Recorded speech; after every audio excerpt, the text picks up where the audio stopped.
Welcome to From a Woman to a Leader, a podcast dedicated to discussing the challenges and providing tips for women in tech leadership. Hi, I'm your host, Limor Bergman-Gross, and in each episode, we'll hear from other successful women in tech, sharing their stories, insights, and advice. Join us as we empower each other to reach our full potential in the tech industry.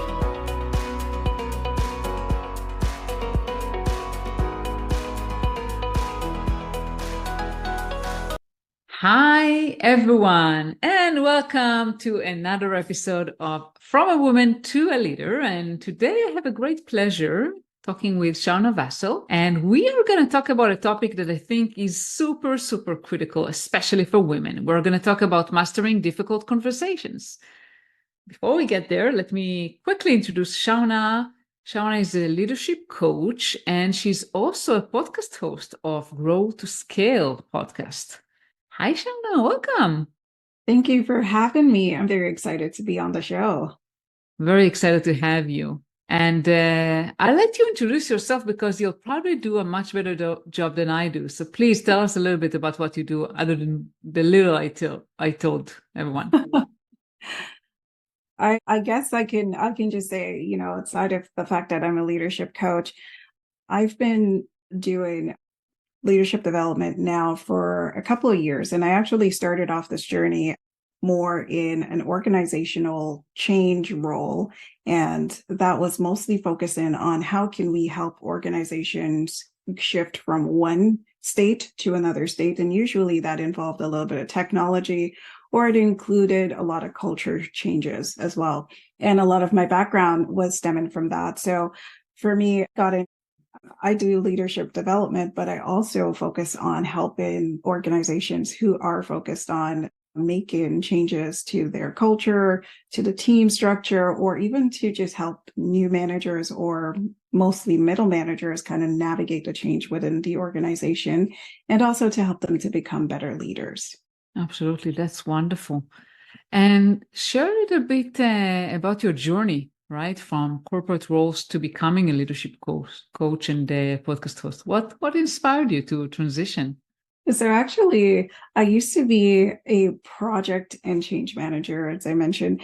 And one of the challenges that came up every single time was a conversation with myself and the person who had to implement the work that was being put forward. And for myself, like I had the job of I needed to report back, and I needed to also track, how the project's doing and who's kind of my blockers and all of these things. And a lot of times I would have these very off the cuff conversation about, I'm not comfortable doing this. I don't think this is right. I don't know what they're talking about. Do you speak corporate? Because this doesn't make sense. And it became such reoccurring theme every time I had these conversations.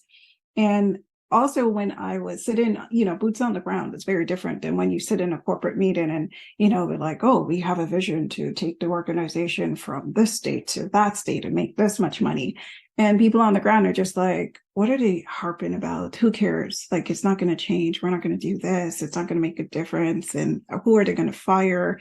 And it sounds different, right? The conversation is very different. So I actually started my journey because when I was on the ground, I could see how difficult it was for people to really understand what was being expected of them. And also from the standpoint of the executives who also have someone they have to report to. And also knowing that a lot of the change is sometimes good, but it's just a matter of the approach. So I started my journey into that role, going from project management into leadership development, because I realized the people who can make these changes are actually people who are leading the change, and the people who are supporting the people on the ground to help them to kind of become more resilient and help them through the journey of it. So I decided, instead of me just doing the bottom changes and working with the people directly, let me work with the person who is responsible for taking care of these people and helping them throughout the journey. And that's how I became a leadership development coach, and just kind of decided this was just the thing for me. And it's been great because I love the work that I do because it's transformative. It helps people kind of shave off some of the limited beliefs they might have, as well as develop more on a personal level.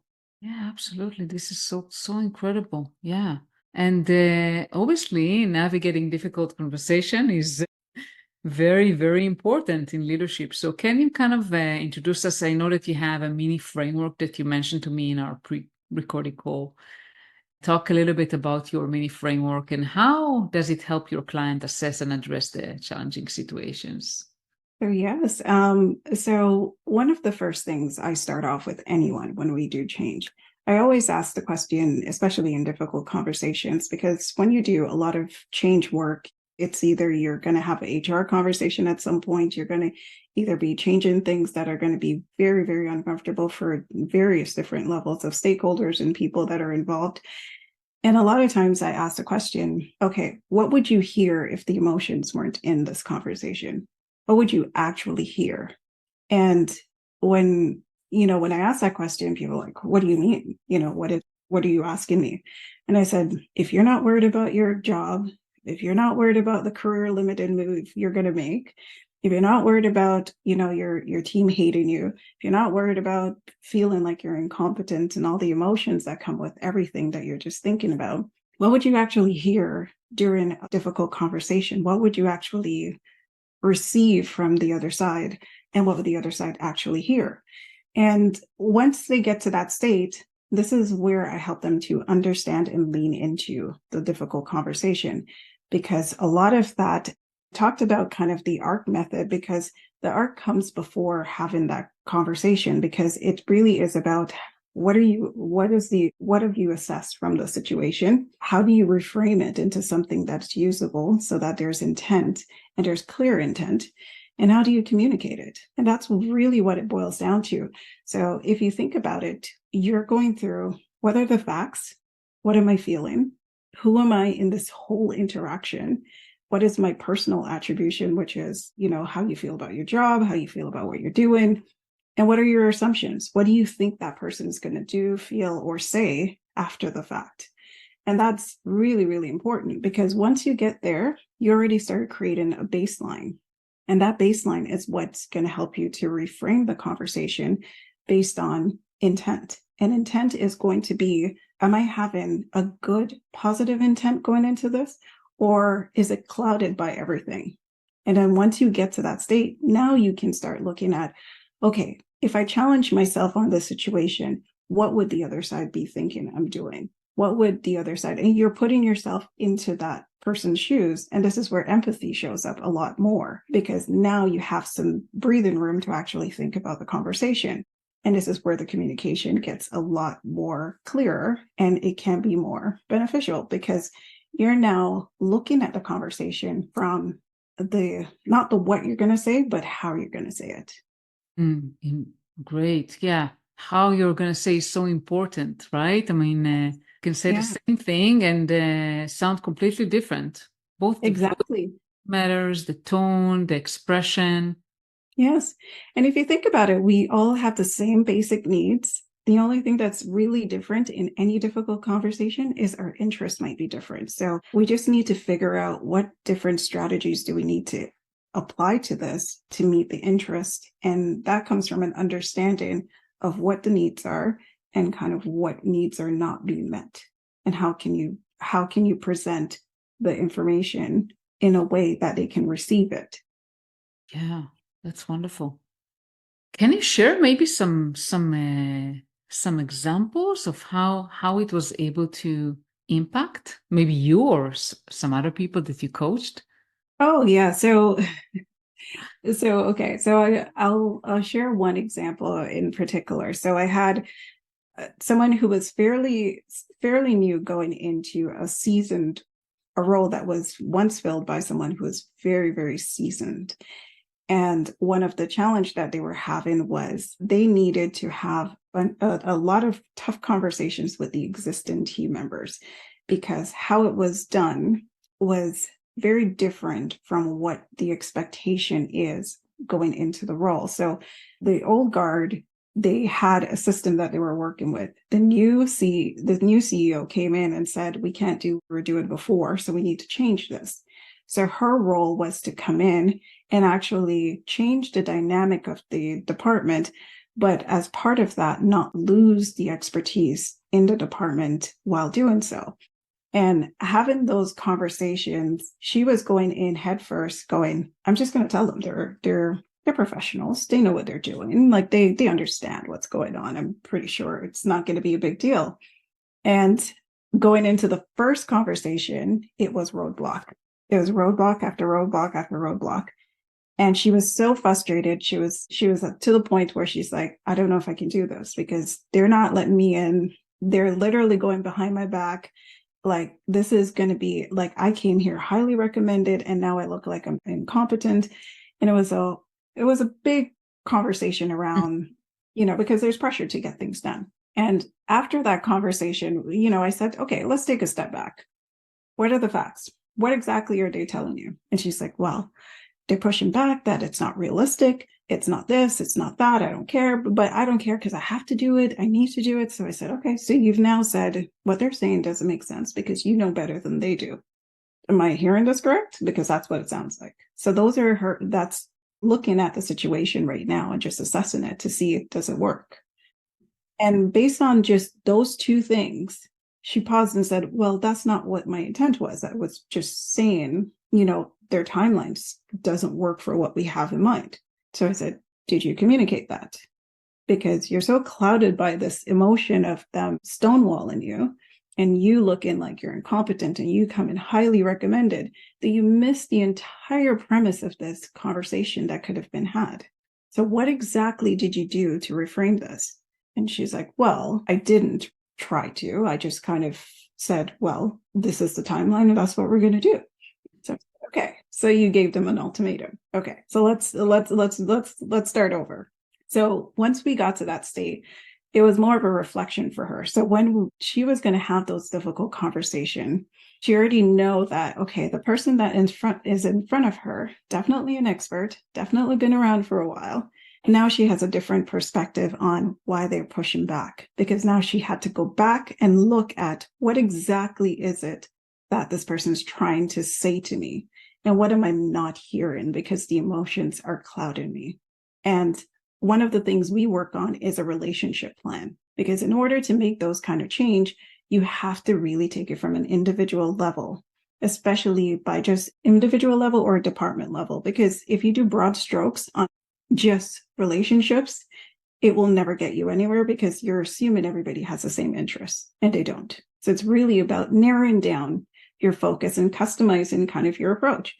So once we got to that state and we talked about it and we had lots of different back and forth, she went back to those meetings and they were more receptive. For some reason, they're more receptive.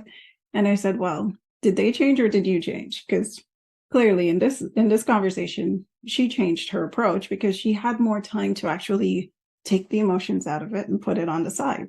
And one of the big things that I've always kind of shared, and even for myself, like from my own experience, I'm one of those who has very strong values on, you got to do the right thing. If it's right, I don't care what you're doing. It needs to be right. It needs to be correct. It needs to be accurate. It needs to be, like morals, all this principle things. But then I realized as I went through change and met so many people during the change process, what I consider to be right might be what you consider to be wrong. So the only thing that we need to focus on is what is the priority in this entire situation, and then take it from there, because that's the part that we can hit the common ground. Because if we go by right or wrong, it's going to be skewed based on our own experiences and what we believe to be right or wrong. So when we had that conversation, and I shared that with her as well, I said, well, for you, what's right is this. For them, what's right is that.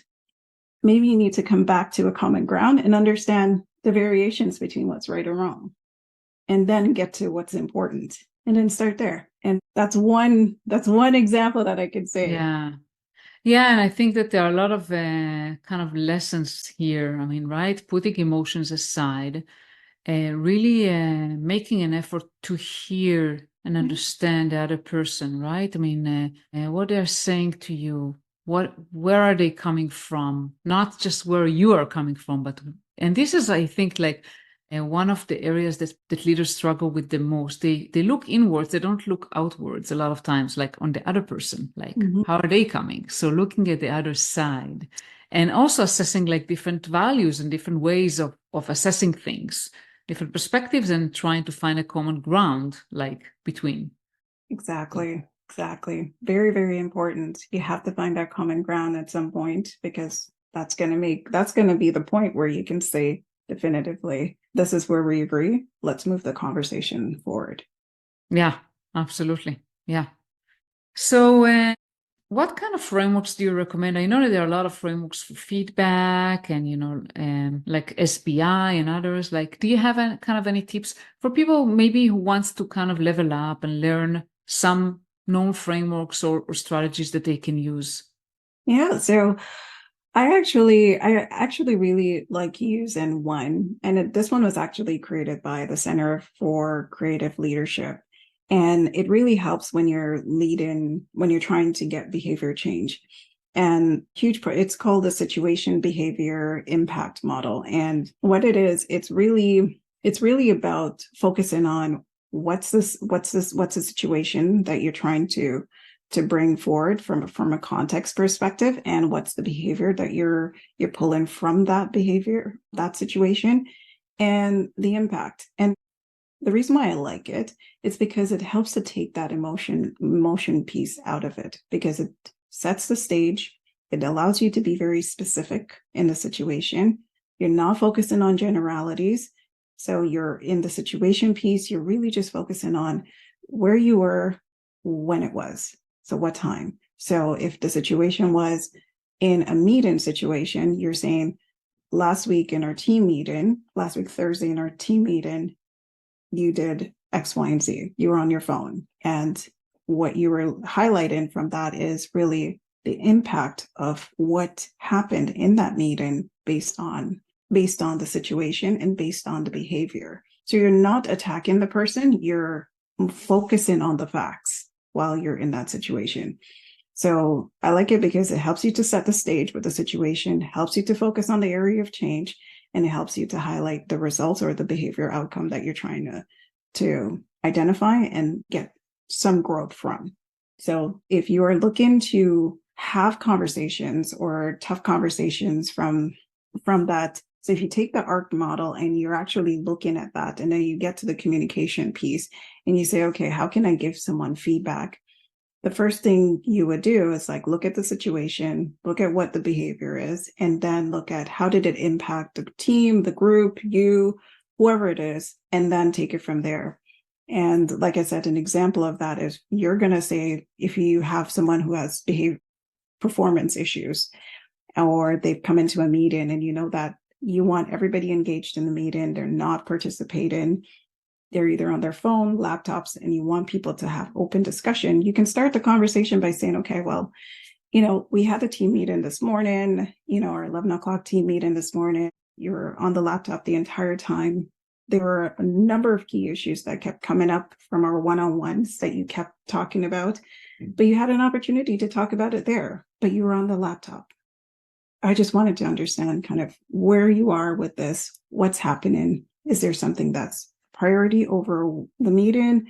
Let's talk about it. That way you're open in the conversation and you're giving them a chance to actually, one, reflect back to the context of where they were when they were doing it. Two, understand, okay, well, yes, I was on my laptop. Okay, seems to be a problem. Okay, so now what's the impact? Well, I didn't actually participate and I didn't get to talk about the issues that I was complaining about. It gets them to go into that reflective mode, and you're not blaming them. You're just saying, we were talking about this. You wanted to discuss this, but you didn't do it. So help me understand what's going on. How can I support you in this moving forward? And this way it's clear, it's clean, and they're able to say, well, give you at least an idea of what's happening. Is there something else that's burning that was more important?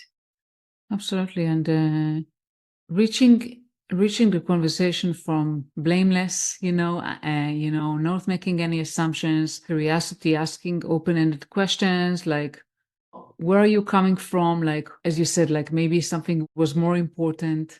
and really opening up the conversation rather than closing it. Because a lot of times people tend to say, well, you're not paying attention, you don't care, make a lot of assumptions, which create a lot of defensiveness and closing the conversation, biasing the conversation to an opinion that you have that may not be true at all. Exactly.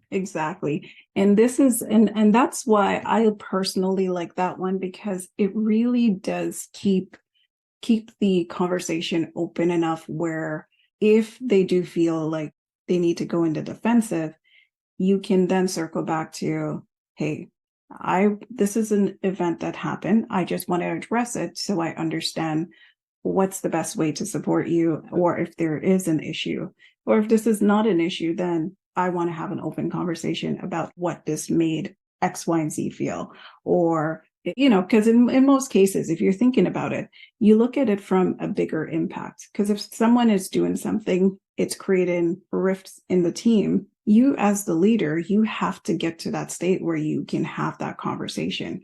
And the thing is, a lot of people are not comfortable with difficult conversation just overall. And the reason why the difficult conversation is so hard is because it's so uncomfortable. It's, what is this person going to think of me? What am I going to feel? What if this goes sideways?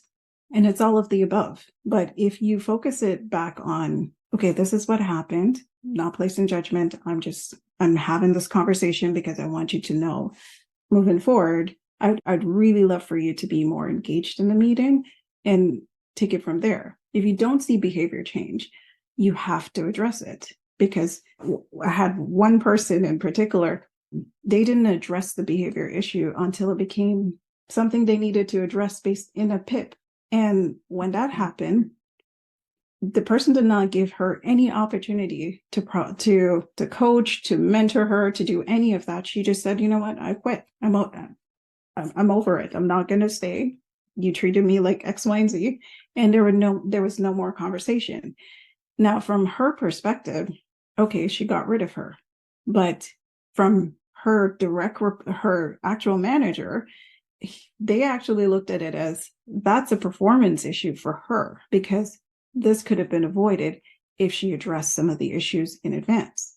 So in her mind, she's saying, well, I got rid of her. But in the manager's mind, when she did the feedback at the end, when they did the closeout, the reflection was more on, did the manager do all that she could to support her while she was there?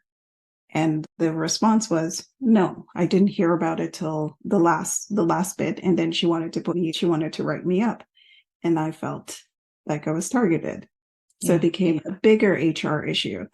But for her, she could have just addressed it right there and then. And that was one of the things, she was avoiding it. Yeah. And many managers avoid it. Absolutely. Yeah. Yeah. And, so you avoid it. What's going to happen to you, right?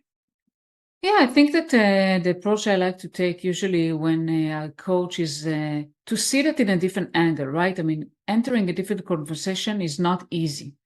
But if you look at it as growth, as something you learn from, as something that you evolve as a leader, you become a better leader. Yes. And then it kind of helps you. I'm not saying it makes it easy, but at least, it makes it at least serve some purpose. It served the purpose, not just of, as you said, like with this manager example of helping others and helping them, stay and grow instead of just doing a PIP, but also helping you as a leader become a better leader and evolve, because no matter what you'll do, eventually you'll have to face those challenges. Exactly. And this was one of the challenges that she had in the conversation, because for the most part, it was, I do not like to give people negative feedback. And I said, okay, there is nothing wrong with giving negative feedback if it is to help someone improve. And what you consider negative might be someone's growth metric, in a sense that they might not know that they are actually doing this. So how can you measure, going back to what I think is right versus what I think is wrong? You might not know that that person is aware of what they're doing. And the impact, going back to the feedback model, if you think about the impact, if that person is not showing up, is giving you the reports late, is not giving you correct information, there's an impact somewhere. And what is the impact? Maybe they don't even know because you haven't shared it. So if they're clear on what it is, you have to kind of have a conversation about what it is. And if you're thinking that I can eliminate the anxiety and the fear of talking to people about this stuff by just avoiding it, it actually compounds, because over time it gets into a bigger issue, because now you have to have a much bigger conversation that might snowball, because they might have made a bigger mistake. And that person might be looking at, well, you've always just approved it or took it back and did it. So what's the issue now? So, and I've had people where they've said, in 360s, well, she takes the stuff and she just updates it herself. So what's the point? Why am I here if she's going to do my work for me? And if you think of that, you're also robbing your employees of the opportunity to grow. Yeah, that's a great way to look at this. And another thing is that we grow by making ourselves uncomfortable. I mean, there's no other way to grow rather than expand your comfort zone. And the more you do it, it will eventually become more comfortable. So Yes. the more you kind of put yourself out there and you challenge yourself with difficult conversations, the more comfortable you become. I'm not saying it will become something you like doing, but it will become easier. And I always recommend starting small. Yes. Starting with small things, not like with a big performance issue or something really big that has a huge impact, but something small. Yes. And it's always, and I always say, whenever you feel like there's friction or tension in a particular area or conversation that you're about to go in, lean into it on your own time to understand what part of that conversation really triggers you or actually makes you feel this way. And if you lean into that and really understand what it is, because for instance, the person who avoided it, for her, she wanted to create a fun environment. She didn't want to be the bad person. She wanted to be that person who could be, seen as that cool manager. And because of that, she lost sight of the fact that people there actually wanted her to manage them, to actually, and I say manage, but to actually be a mentor to them. And she missed that opportunity. So when I reflected back and I said, okay, well, being a cool manager doesn't mean that you avoid the mentoring part. Course correcting people if they go off track is part of being a cool manager, because they're looking up to you to guide them as well.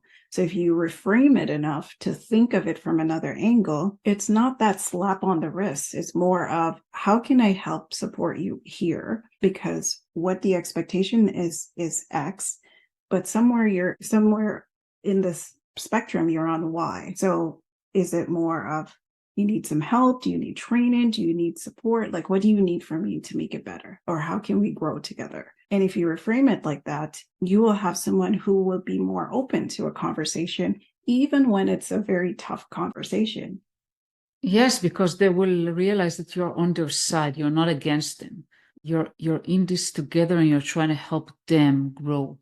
And eventually, people motivated by growth, by seeing how their career progress. There's nothing that people are more discouraged than not realizing why they're not progressing. And when you actually give them feedback, you help them grow and progress. So it's actually, if you look at it differently than, oh, I'm saying something negative to someone versus, oh, I'm helping them grow, it may be easier. Yeah. And sometimes you can start the conversation. If it's the start of the conversation that you're like, oh my God, I'm going to have this talk, just say, you know what, I want to open the floor to, I want to chat with you about X, or about something that happened. I'm a little nervous about how you might take it.